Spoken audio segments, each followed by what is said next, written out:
नमस्कार दोस्तों, आज मैं आपके लिए लेके आई हूँ नवरात्र व्रत कथा। 9 दिनों तक सुने जाने वाली माता दुर्गा की कहानी। तो आइए शुरू करते हैं। जय माता रानी की। बृहस्पति जी बोले, हे ब्रह्मा जी, आप अत्यंत बुद्धिमान, सर्वशास्त्र चारों वेदों को जानने वालों में श्रेष्ठ हो। हे प्रभु, कृपा कर मेरा वचन सुनो। चैत्र, आश्विन, माघ और आषाढ़ के शुक्ल पक्ष में नवरात्र का व्रत और उत्सव क्यों किया जाता है? हे प्रभु, हे भगवान, इस व्रत का फल क्या है? किस प्रकार करना उचित है? और पहले इस नवरात्र को किसने किया है, सो विस्तार से कहो। बृहस्पति जी का ऐसा वचन सुनकर ब्रह्मा जी कहने लगे कि हे बृहस्पति जी, प्राणियों का हित करने की इच्छा से तुमने बहुत अच्छा प्रश्न किया है। जो मनुष्य मनोरथ पूर्ण करने वाली दुर्गा, महादेव, सूर्य और नारायण का ध्यान करते हैं, वे मनुष्य धन्य है। यह नवरात्र का व्रत संपूर्ण कामनाओं को पूर्ण करने वाला है। इसके करने से पुत्र चाहने वालों को पुत्र, धन चाहने वालों को धन और विद्या चाहने वालों को विद्या और सुख चाहने वालों को सुख मिलता है। इस व्रत के करने से रोगी मनुष्य का रोग दूर हो जाता है और कारागार में बंद हुआ मनुष्य बंधन से छूट जाता है। मनुष्य की समस्त विपत्तियां दूर हो जाती हैं और उसके घर में संपूर्ण संपत्तियां आकर उपस्थित हो जाती है। बंध्या और काक बंध्या के इस व्रत के करने से पुत्र पैदा हो जाता है और समस्त पापों को दूर करने वाले इस व्रत के करने से ऐसा कौन सा मनोरथ है जो सिद्ध नहीं हो सकता? जो प्राणी इस अलभ्य मनुष्य देह को पाकर भी नवरात्र का व्रत नहीं करता है, वह अनेक प्रकार से दुखी रहता है। यदि व्रत करने वाला मनुष्य सारे दिन का उपवास न कर सके तो एक समय भोजन करे और उस दिन बांधवों सहित नवरात्र व्रत की कथा का स्मरण करे। बृहस्पति जिससे पहले इस महाव्रत को किया, उसका पवित्र इतिहास मैं तुम्हें सुनाता हूँ, तुम सावधान होकर सुनो। इस प्रकार ब्रह्मा जी का वचन सुनकर बृहस्पति जी बोले, हे ब्राह्मण, मनुष्य का कल्याण करने वाले इस व्रत को कहो, मैं सावधान होकर सुन रहा हूँ। आपकी शरण में आए हुए मुझ पर कृपा करो। ब्रह्मा जी बोले, पीठत मनोहर नगर में एक अनाथ नाम का ब्राह्मण रहता था। भगवती दुर्गा का भगत था। उसके संपूर्ण सद्गुणों से युक्त मानव ब्रह्मा जी की सबसे पहली रचना हो, ऐसी यथार्थ नाम वाली सुमति नाम की एक अत्यंत सुंदरी पुत्री पैदा हुई। वह कन्या सुमति अपने पिता के गर्भालकपन में अपनी सहेलियों के साथ क्रीड़ा करती हुई इस प्रकार बढ़ने लगी जैसे शुक्ल पक्ष की कला बढ़ती है। उसका पिता प्रतिदिन जब दुर्गा पूजा और होम किया करता, उस समय वह भी नियम से वहां उपस्थित रहती थी। एक दिन वह सुमति अपनी सखियों के साथ खेलने लग गई और भगवती के पूजन में उपस्थित नहीं हुई। उसके पिता को पुत्री की ऐसी असावधानी देखकर क्रोध आया और पुत्री से कहने लगा कि हे दुष्ट पुत्री, आज प्रभात से तूने भगवती का पूजन नहीं किया। इस प्रकार मैं किसी कुष्ठी और दरिद्री मनुष्य के साथ तेरा विवाह करूंगा। इस प्रकार कुपित पिता का वचन सुनकर सुमति को बड़ा दुख हुआ और पिता से कहने लगी, हे पिताजी, मैं आपकी कन्या हूँ, मैं सब तरह से आपके अधीन हूँ। जैसी आपकी इच्छा हो मेरा विवाह कर सकते हैं, पर होगा वही जो मेरे भाग्य में लिखा है। मेरा तो इस पर पूर्ण विश्वास है। मनुष्य न जाने कितने मनोरथों का चिंतन तो होता वही विधाता ने लिखा है। जो जैसा कार्य करता है उसको फल भी उसी कर्म के अनुसार मिलता है, क्योंकि कर्म करना मनुष्य के अधीन है पर फल देव के अधीन है। जैसे अग्नि में पड़े तृणादि उसको अधिक प्रदीप्त कर देते हैं, उसी प्रकार अपनी कन्या की ऐसे निर्भयता से कहे हुए वचन सुनकर उस ब्राह्मण को और अधिक क्रोध आया। उसने अपनी कन्या का विवाह एक कुष्ठी के साथ कर दिया और अत्यंत क्रुद्ध होकर पुत्री से कहने लगा, जाओ जाओ, जल्दी जाओ और अपने कर्म का फल भोगो। देखो भला भाग्य के भरोसे रहकर क्या करती हैं। इस प्रकार से कहे हुए पिता के कटु वचनों को सुनकर सुमति मन में विचार करने लगी कि अहो मेरा बड़ा दुर्भाग्य, जिससे मुझे ऐसा पति मिला। इस तरह अपने दुख का विचार करती हुई वह सुमति अपने पति के साथ वन में चली गई और भयावने कुशायुक्त उस स्थान पर उन्होंने वह रात बड़े कष्ट से व्यतीत की। उस गरीब बालिका की ऐसी दशा देखकर भगवती पूर्व पुण्य के प्रभाव से प्रकट होकर सुमति से कहने लगी कि हे दीन ब्राह्मणी, मैं तुझ पर प्रसन्न हूँ। तुम जो चाहे सो वरदान मांग सकती हो। मैं प्रश्न होने पर मनवांछित फल देने वाली हूँ।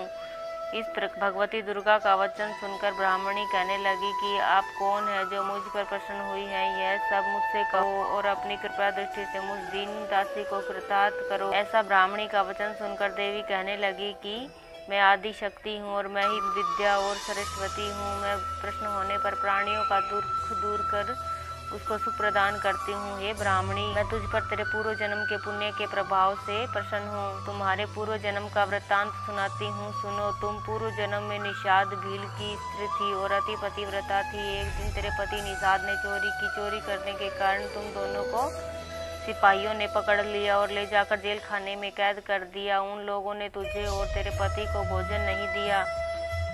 इस प्रकार नवरात्र के दिनों में तुमने न तो कुछ खाया और न ही जल पिया, इसलिए 9 दिन तक नवरात्र का व्रत हो गया। हे ब्राह्मणी, उस दिन में जो व्रत हुआ उस व्रत के प्रभाव से प्रसन्न होकर मैं तुम्हें मनोवांछित फल दे रही हूँ। तुम्हारी जो इच्छा हो सो मांगो। इस प्रकार दुर्गा के दिए वचन सुनकर ब्राह्मणी बोली कि मैं आपको प्रणाम करती हूँ, कृपा कर मेरे पति को कोढ़ से दूर करो। देवी कहने लगी कि उन दिनों में जो तुमने व्रत किया उस व्रत के एक दिन का पुण्य अपने पति का कोढ़ दूर करने को अर्पण करो। प्रभाव से तेरा पति कोढ़ से रहित के समान शरीर वाला हो जाएगा। ब्रह्मा जी बोले कि इस प्रकार देवी के वचन सुनकर वह ब्राह्मणी बहुत प्रसन्न हुई और पति को निरोग करने की इच्छा से ठीक है ऐसे बोली। तब उसके पति का शरीर भगवती दुर्गा की कृपा से कुष्ठहीन होकर अति कांति युक्त हो गया, जिसकी कांति के सामने चंद्रमा की कांति भी क्षीण हो सकती है। ब्राह्मणी पति की मनोहर देह को देखकर देवी को अति पराक्रम वाली समझकर स्तुति करने लगी। हे दुर्गे, आप दुर्गति को दूर करने वाली, तीनों जगत का संताप हरने वाली, समस्त दुखों को दूर करने वाली, रोगी मनुष्य को निरोग करने वाली, प्रश्न होने पर मनवांछित वस्तु देने वाली और दुष्ट मनुष्य का नाश करने वाली हो। तुम ही सारे जगत की माता और पिता हो। हे अम्बे, मुझनी अपराध अवला, मेरे पिता ने कुष्ठी मनुष्य के साथ विवाह कर मुझे घर से निकाल दिया। उसकी निकाली हुई मैं पृथ्वी पर घूमने लगी। आपने ही मेरा इस आपत्ति रूपी समुद्र से उद्धार किया है। हे देवी, मैं आपको प्रणाम करती हूँ, मुझ दीन की रक्षा करो। ब्रह्मा जी बोले कि हे बृहस्पति, इसी प्रकार उसी सुमति ने मन में देवी की बहुत स्तुति की और उसके द्वारा की हुई स्तुति को सुनकर सुमति पर देवी को बहुत ही संतोष हुआ और ब्राह्मणी से कहने लगी, हे ब्राह्मणी, तेरे उदालक नाम का अति बुद्धिमान, कीर्तिमान और जितेंद्रिय पुत्र शीघ्र ही होगा। ऐसा कहकर वह देवी उस ब्राह्मणी से फिर कहने लगी कि हे ब्राह्मणी, और जो तेरी इच्छा हो सो वही मनवांछित वस्तु मांग सकती है। भगवती दुर्गा का वचन सुनकर सुमति बोली कि हे दुर्गे, अगर आप मुझ पर प्रसन्न हो तो कृपा कर मुझे नवरात्र का व्रत विधि बतलाइए। हे दयामयी, जिस विधि से नवरात्र व्रत करने से आप प्रसन्न होती हैं उस विधि तथा उसके फल को मुझसे विस्तार पूर्वक कहें। इस प्रकार ब्राह्मणी के कहे वचन सुनकर माँ दुर्गा कहने लगी कि हे ब्राह्मणी, मैं संपूर्ण पापों को दूर करने वाली नवरात्र व्रत की विधि बतलाती हूँ, जिसको करने से समस्त पापों से छूटकर मोक्ष की प्राप्ति हो जाती है।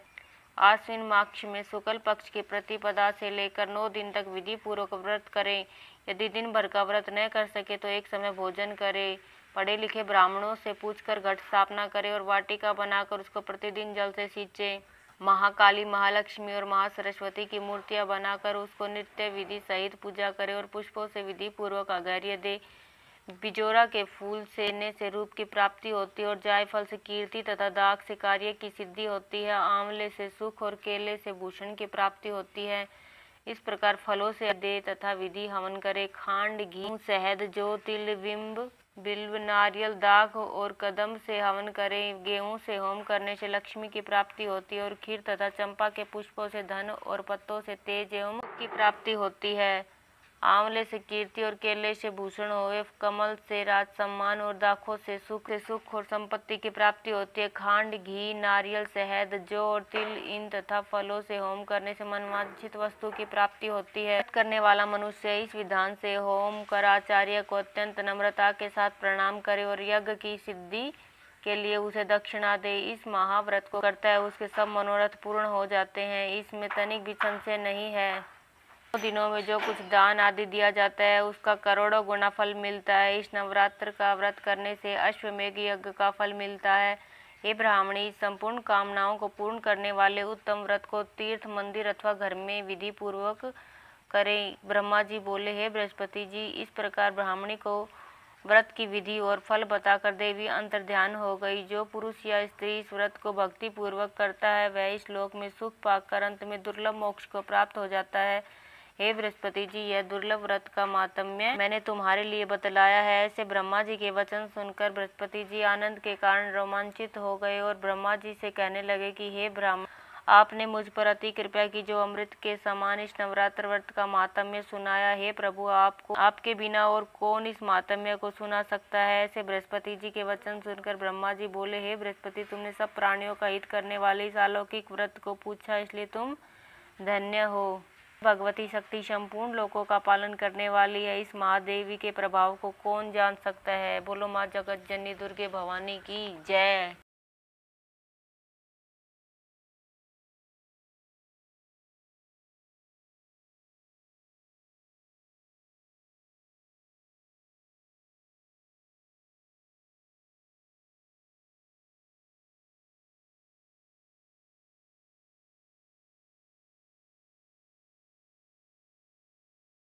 धन्यवाद दोस्तों मेरी कहानी सुनने के लिए। तो आपको मेरी कहानी कैसी लगी कमेंट में लिखकर ज़रूर बताइए।